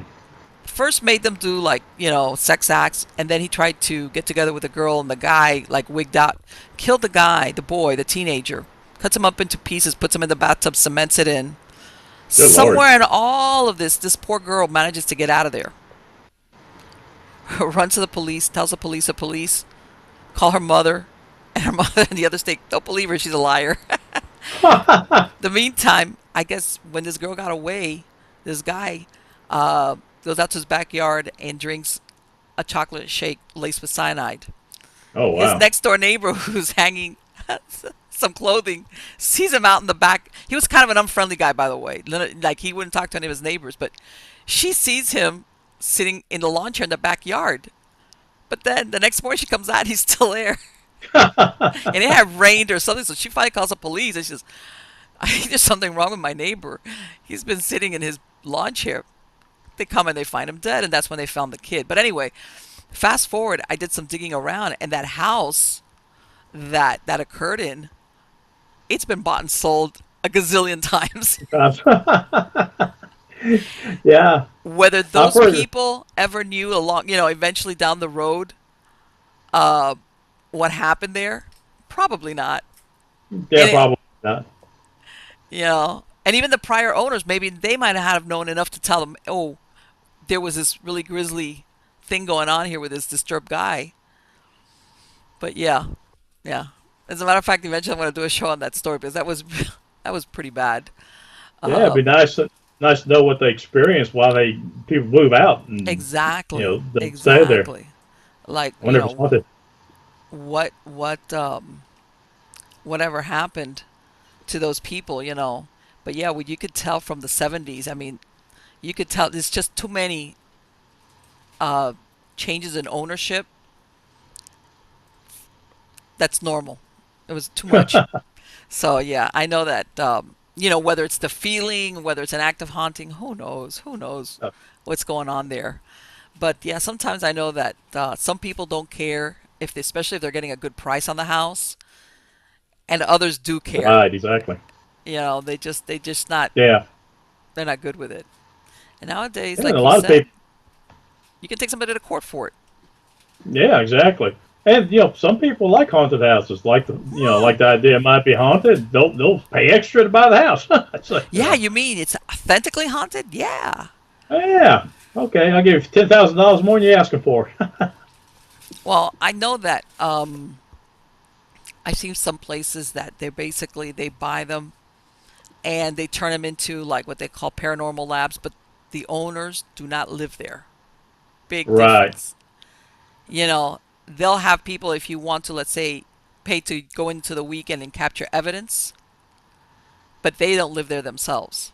Oh no, No, it's because like, I know that it's yeah, whatever, whether it's residual or active, they just don't want to be a part of it. So, do you have any interesting cases coming up, Ed? oh well, we don't know until we get there. But right now we Yeah, got well, we're kind of booked solid through December with private really. residences, but we are going to do a fort next in December, and Mm-hmm. it's a fort in Alabama. We Okay. haven't done a fort before, and then next April we're set up to go to St. Albans in Virginia, St. Albans Sanatorium, and Okay. then we're trying to. Most of us have already been at the Waverly Hills, but we haven't been as a team. Mm-hmm. So we're gonna set that up, but we have to wait till the first of the year before they'll start taking applications for people for teams to come in to investigate. So Right. sometime in the near future we're going to do that. And anything that might come up along the way, we're going to go check out. But right now those are the public interesting places that we're going to go to, and Okay. if your viewers, know of any nice places like that, let us know. Sure. Absolutely. Like I said, I on the way back, I did stop. I stopped in Knoxville at this place that used to be an old asylum that they're turning into a park. That was really interesting because a lot of people. It had been like an insane asylum for like 126 years, and it Wow. was right outside of Knoxville. And they've demolished a lot of the buildings, but a lot of people, it's like, yeah, that happens a lot. You could demolish the buildings, but when you've got the use of the land for that long for this purpose, it's inevitable. You're gonna Yeah. get people having experiences, even if they're walking their dog in the park. Yeah. Oh yeah. Yeah. I don't know. Have you ever heard of the Wine Cough fire in Atlanta? It No. was a hotel. It was a hotel. I forgot what year it was. It was maybe back in the 40s or somewhere around there. But it was the biggest loss of life in a hotel fire ever throughout the Really? world. Yeah, 250 or 60 some people died. But Oh. anyway, they recently a few years back, I don't know, about 4 or 5 years back now, it's they turned it into apartments or condo. So Yeah. we can't get in there to investigate, but I just wonder if there's any activity because it was a tragic event for a lot of people, and like you were talking about earlier, they may just have unfinished business. Or They whatever. They're need to. still caught in that loop of Yeah, whatever it was, maybe their last moments. It's unfortunate. Which I look at it as if you really want to think of it, that's got to be a type of hell, where you're caught right. in this loop of reliving, or let's say in that case, trying to escape and get out. You know, of And if there was a fire, whatever the case might be. That's got to be horrible if you think yeah, and about then it. you end up with the same fate. You still, die of a tragic, horrible, tragic death. So, Mm-hmm. hate to think about that, but we're here to help, try to help those people too. Try to Yes. help break that loop. But yeah, if talk about renovation of places. Yeah, the energy is going to still be there, and Mm-hmm. people that move in new apartments or new condos and they have the experiences, they don't realize that Yes. what was there on the land prior to the building being built that they're living in. Yes. And then a lot of these cotton mills nowadays are being converted to apartments and condominiums. We actually did a cotton mill years ago, and we did have some good activity in it. And Mm-hmm. over the years, they used child labor and everything Yes. else. So, and a lot of people died. Well, we've done some like sloth furnaces in Alabama and Birmingham, and that's Uh-huh. a real popular place with a lot of people that Yeah, because I died. heard there were horrible accidents that happened there with the Exactly. workmen. Yeah. Exactly. So, there's, I think there's some residual. I think there's some intelligent hauntings there, but yeah, it's these are tragic places, and like the cotton mills and the places they renovate, and even like you're talking about the land. They can take the Mm-hmm. building away, but the land's going to retain the energies. So yeah, we never know. That's one thing we Well, investigate is the you land know use. what? And I've recently I came across two examples. One was from 2015. Another one was at the beginning of this year. One was in Paris. Another one was in what they call Old City of Philadelphia, which the name implies is the older part of Philadelphia, where they had to do digging for whatever reason. And all of a sudden, they found a whole cemetery of people that were supposedly, like in the poltergeist, moved to the other cemetery, Right. and they left the the coffins there. It's not like we're talking a couple. They actually left like the whole burial, and eventually like, Wow. shh, don't say anything about it. And they just built other buildings. And the one in Philadelphia, um, it was a really old cemetery from the 1700s. They were supposed to have moved it after the Civil War to another cemetery, and they never did because they found like, and they've built buildings, and now they had basically demolished what was there, and they were building to put in a building, and that's when they came across all these intact coffins. And they were thinking, okay, how do we figure this one? Another one was a supermarket in Paris, same thing. Hmm. They go in there, and these were really older. They thought that some of these were plague victims. Oh, And wow. same thing, supposedly the bodies should have been moved to this other. Um, as a matter of fact, no, the bodies were supposedly should have been moved to the catacombs. You know that Paris has those catacombs.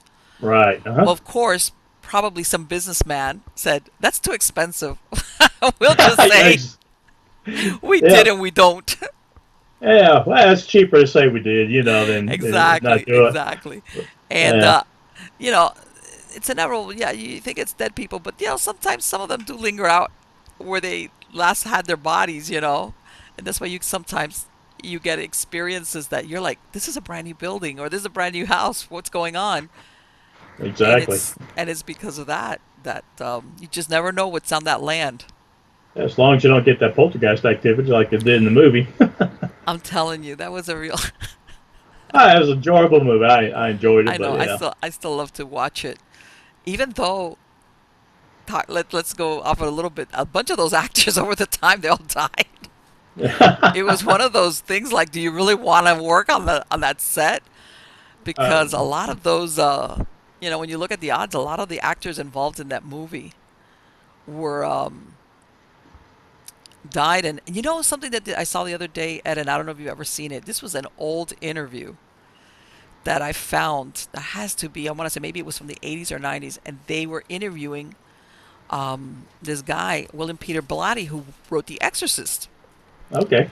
And he was saying, I was surprised because like I said, I had never seen this interview. He was actually saying where they had to get the first set that they were working on blessed Oh, really? because they had because you always hear like what they call those urban myths that that people, there's really no truth to them, but they were interviewing him because I guess he was a consultant, or I don't know if he wrote any of the scripts for the movie. And he was saying that the first set that they were on, they had to get it blessed, like because there was a lot of really unusual things going on. And then I think they went to another set or something. They were filming someplace else, and it was okay. But then the activity started to back up.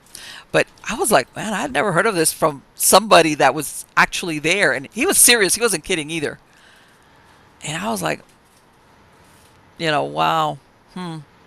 It seems like I heard some. I didn't hear that interview, but it seems like somewhere I heard something about activity was going on the sets. Not only with that movie, but other movies similar where they do like the demons or possession type Mm-hmm. movies. What was I think it was the movie Damien, maybe. Uh, Probably. I think it was the first one. I think they made a remake of it, but it seems like they had some activity going on there too. So yeah, it's look at the subject matter and what they're doing. Well, no, and you know what? And I'll be perfectly honest with you. A lot of times I think, oh, this is when I hear stuff like that, it's like they're just hyping it. This is all made up. This because it sounds scary. It's just, when I was listening to that, I was like, what? Okay. Yeah, when you hear from like somebody like that that's Yeah, been like he there, had no reason. It's like, okay, it's enough. You wrote a really scary book. Thanks. yeah, and then it's after the fact too that the movie made millions of dollars, so why Oh not? yeah, that's. I mean, that would. Yeah, I mean, talk about that's the one book that he wrote that's like you don't have to write anything else because I remember I snuck out and I went to see that movie when I was like 13, which my mom had told me forbidden me to do, and I lied to my uncle and his wife, and I said, "Yeah, I could go." And that was the most horrible experience. I was one of those that was like, I went for a couple of months where I would sleep with my mom. Well, that So that movie yeah, left an impression too on me, and yeah, I was like, what? So yeah, believe me. But anyway, Ed, what I've done is I've included a link to your website on the credits of the show. oh, Okay, so thank that you. if anybody in the area needs to get a hold of you guys, they can contact you. And you know, uh, I guess I don't know if you only work in Georgia or if you go outside of Georgia. But I guess the most important thing is getting a hold of you so that you can take their inquiry and take it from there. Right. And yeah, we, Whatever. we do sometimes go out of state. If it's something that's really far off or if we're booked Mm-hmm. up, we'll try to help them find another group that's reputable Right. in their area. So, maybe refer them to that group. So yeah, I mean that's fine if they want to contact us. And maybe it's just for a question or something. We can answer the Mm-hmm. question and all. And you know what? The truth is, Ed, I really usually make a big deal out of groups that have been together for a while. And I've said in other shows because unfortunately, a lot of groups get together and within the first year or two, they kind of dissolve because for different reasons. They people don't have time, they don't gel, it's not what they thought. So I said, whenever you find a group, I said, if you're ever the person who's thinking that you need help or some type of investigation, you need to find a group that has been together for a while. Right. Exactly. Because if Exactly. not, you might be disappointed or you might let this that's the thing. You're letting somebody into your house and Right. maybe Huh. divulging some of your most deep secrets so you want somebody that knows what they're doing, that they've been together, that you could look and they sound professional and at all costs that it knows how to keep the case confidential if that's what they want. Yeah, that's our high priority too. Safety and confidentiality. Mm-hmm. You hit on before some groups go in and they stir up stuff, or Yes. they just leave. If they Mm-hmm. go in, um, to me there's a difference between a paranormal investigator and a ghost hunter. To me, a ghost Yes. hunter is somebody that goes in for the thrills, or they go in with good intent, but they don't realize how much work and effort it goes into this Yes. type of work. And like I said, I'm very proud of my group. Uh, we've been through a lot of investigators over the years. Some come and go. It's not for them. Sure. They realize how much work. That's fine. That Mm-hmm. happens. And but the people I have are really dedicated. I mean, they work hard. They can't always make the investigations, so because of life, life gets in the way, work or things they have to Yeah. do with their families and stuff. So, but they if they don't make the investigation, they help us review stuff. So, it's. In fact, we have you met Larry and his wife Melinda. Well, Yes. he was transferred to Kentucky, but they're still members of our team. Mm-hmm. And he handles some case managing jobs for us. He'll review things for us, and he's right now he's working with another team. So he's that dedicated that him and his wife that they'll put that extra effort in for us too to help us out. And Sure. well, we met at Scarefest, and actually there's a lady that lived in Lexington that was looking for somebody. So Larry, we turned it over to him, and he's going to handle it. Mm-hmm. And that's another So, thing. When you're in but this yeah, I field for mean, a while, you know who out there you can refer out. exactly. And I'm like you. I want a reputable team that's been around and knows what they're doing. I won't recommend somebody I really don't know. And we Yes. made some great contacts at Scarefest too. And unfortunately, Mm-hmm. some of them live way up there in New York, but Yeah. No. and you live in Miami, so it's like, yeah, we're Yeah. neighbors. Yeah. No. Well. Yeah. For all intents and purposes. Yeah. Considering Yeah. that. Yeah. I mean, I've met groups. 'Cause originally, I always worked with a research group. That was the Hall of Florida, and basically they had it investigate. I consider myself always a freelancer, and they would just pull in investigators from wherever the case in Florida was at. Okay. Um, but I worked with a lot of groups lately that they've asked me to go in, just because they need somebody that's experienced and they need an extra hand. I mean, for a variety of reasons. But yeah, they. It's always good to have a good network of people or groups that that you can refer a client to them and say, and they're not going to make you look bad. In other words, in other words, that they're professional. Exactly, exactly, and that they kind of investigate like you. I mean, each team has Yes. their ways of doing it, Mm-hmm. but you have your core beliefs, like we don't provoke, and we Oh no. respect the client. We it's for the safety and confidentiality of the client. So Yeah, it's we got the core beliefs, and you find a group that's been around for a while, and you're talking about groups use you if they need an extra hand. Well, we've got friends that will, if they're not busy investigating, well, one or two of them will come investigate with us if we need an extra hand. So, but yeah, I mean Exactly. that's. And unfortunately, you've heard about some teams are just, very protective of a certain area. Well, we're not. If we got all kinds of groups around us, so there's enough out there for everybody, and we should share information and compare notes, and if we really want to learn what's going on the other side. And you know what? I remember I spoke to a gentleman. He's out of Southern California. He's done a lot of paranormal work, especially in the Queen Mary and in that area. And we were talking this. I mean, spoke to him a while back, but he was telling me, especially in Europe, sometimes that some of these groups get like ownership of certain places, especially like the historical sites or Okay. things, or they want to be the only show in town. And I'm like, what are you talking about? It's like, what is this? This is like, okay, you know. All right, the reason why they're into this is not what it should be, which is paranormal Money. investigation. Yeah, I mean they're in it for the money, and Exactly. but it takes money. I mean, it gets expensive doing this. But Yes. yeah, if you're going to be possessive of a place just so you could have just your access and allow people you Hmm. want in there or sell tickets or whatever. I mean, that's them. I don't, I'm not going to condemn them for doing that, but I don't, on the other hand, I don't think it's right. I think, it's up to the owner of the building, up to whatever to let whoever in they want, to investigate. They're kind of Yeah. like Waverly Hills. Waverly Hills is open to everybody. Well, yeah, and that's the thing. As a matter of fact, tomorrow I'm scheduled to do like a. Well, I've kind of done the investigation. I'm gonna actually do a tour for one of the like one of the development. That there's certain departments in the county government or city government that they want to develop certain areas, and I'm gonna do a paranormal tour for them tomorrow out of this. It's a 1930s skyscraper, one of the first that they built in downtown Miami. Oh And I wow. know that there's a bunch of groups out there or individuals that are scratching their head trying to figure out how I got access to this place. well, you, Basically, it's because I've been around since the 1990s, and a lot of people know who I am as far as I'm not going to make you look bad or right. unprofessional or, um, you know.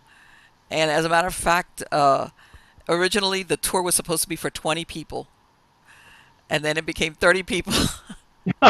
And this earlier today, the girl that's part of doing the collaboration, she calls me up. She goes, Marlene, so far we've had 80 RSVPs. And I was like, Oh wow. okay, we need to think about how we're going to handle this because even if all of these RSVPs do not show, that is a lot of people, It you is. know.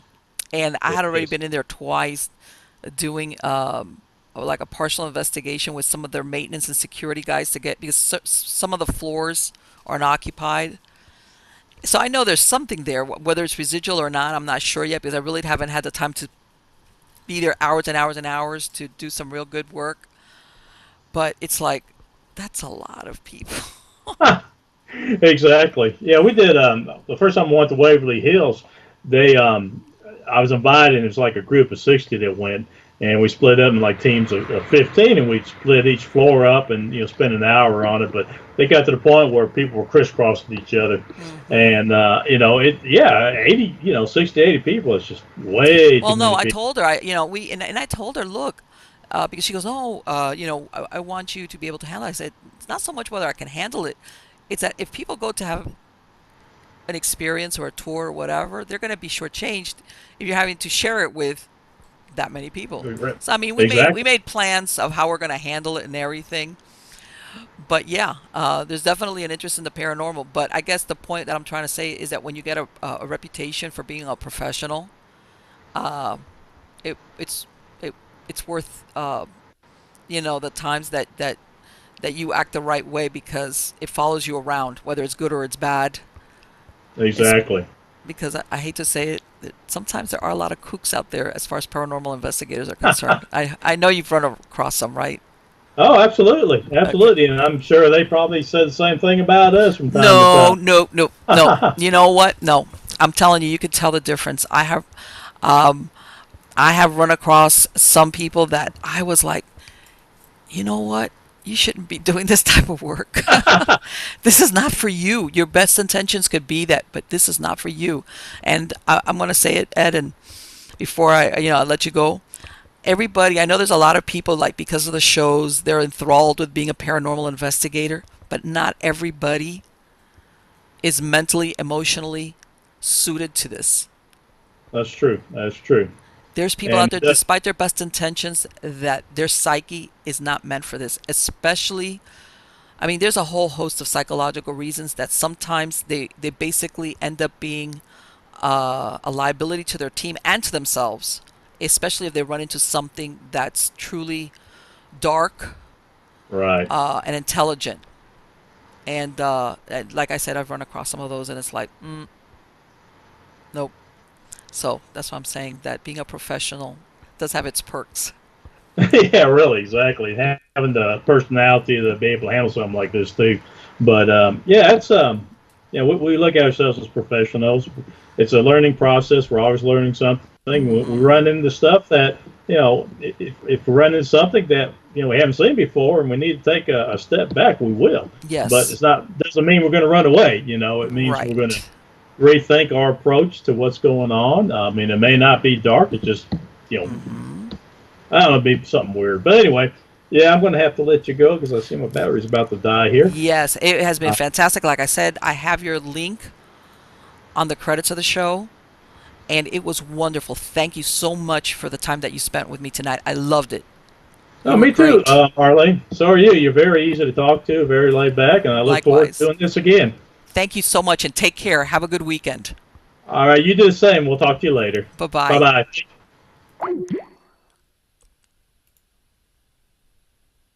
That's great. Yeah, Ed was another person that I met when I was over there in Dewey Scarefest in Lexington, Kentucky.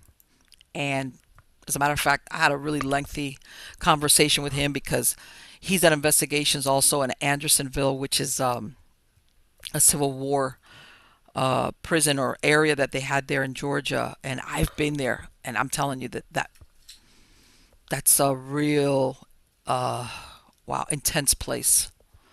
And if once you know the history of of Andersonville, you realize it would be difficult for it not to be haunted by both residual and intelligent hauntings because it was pretty atrocious the things that happened, like all things that have to do with war, unfortunately, or or prison camps. But anyway, guys, I hope you liked this show. I loved it. I loved talking to Ed. I'm gonna say it again. I've said it before. I'm gonna say it again. That's an example of a professional group. He's the team leader.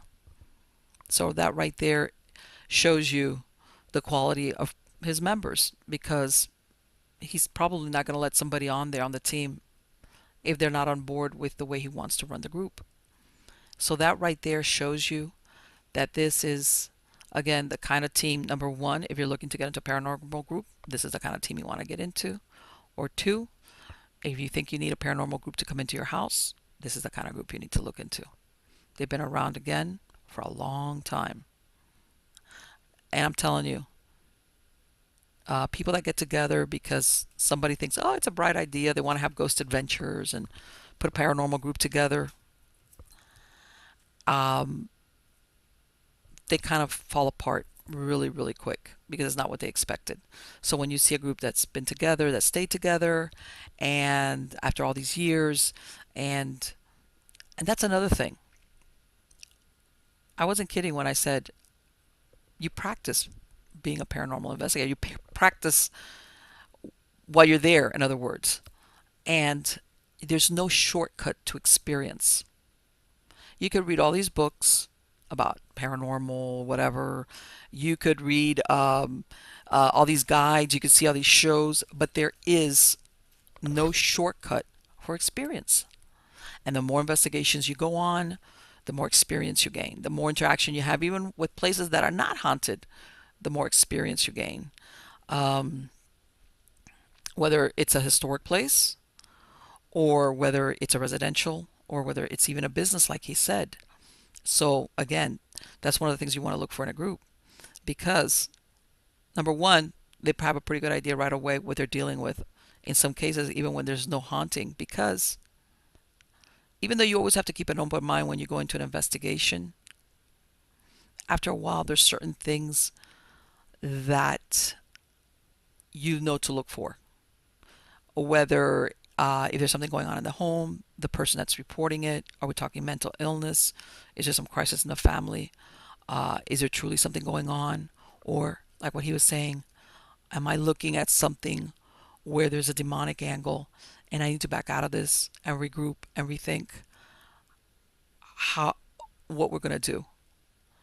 And I love the fact that he said that his team, their safety is uppermost in his mind. In other words, yeah, they might be there to help that family, but if they go in there and he realizes, whoa, wait a minute, this is not what we thought it was, he's going to back out and he's not going to place his team. And you might think, well, what can happen? Well, you know what?